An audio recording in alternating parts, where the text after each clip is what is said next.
Carla Aminado. May nilinaw ito. At Kuya Jomar walang nagawa.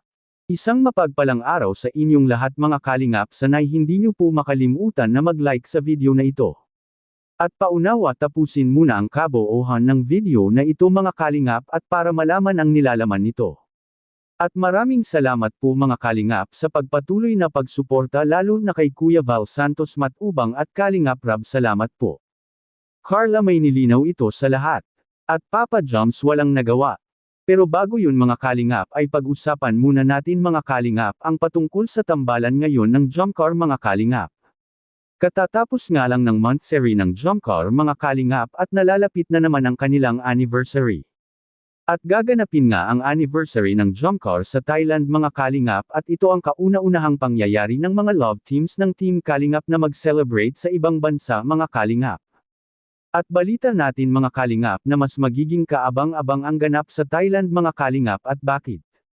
Dahil exclusive for Jomcar lang ang pagpunta nila ng Thailand mga kalingap at ganito pinag-effortan ni Papa Joms at ng Team Kalingap at lalo na sa nag-sponsors para sa anniversary ng Jomcar na siyang nagbigay budget para doon celebrate ang first anniversary ng Jomcar.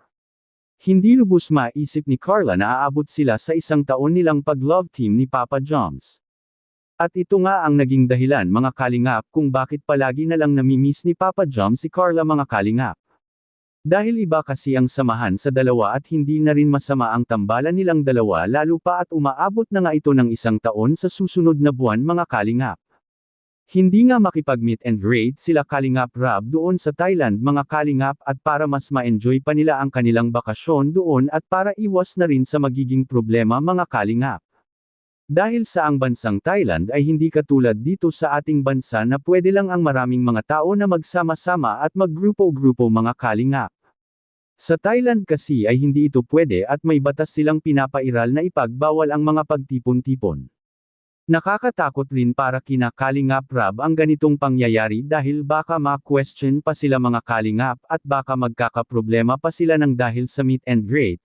Sabi ni Kalingap Rab na sa makikita na lang anya nila at sa mga makakakilala na lang sa kanila ang kanilang makakamit and greet doon sa Thailand mga kalingap, at sa kabilang dako naman mga kalingap Carla may nilinaw ito sa lahat.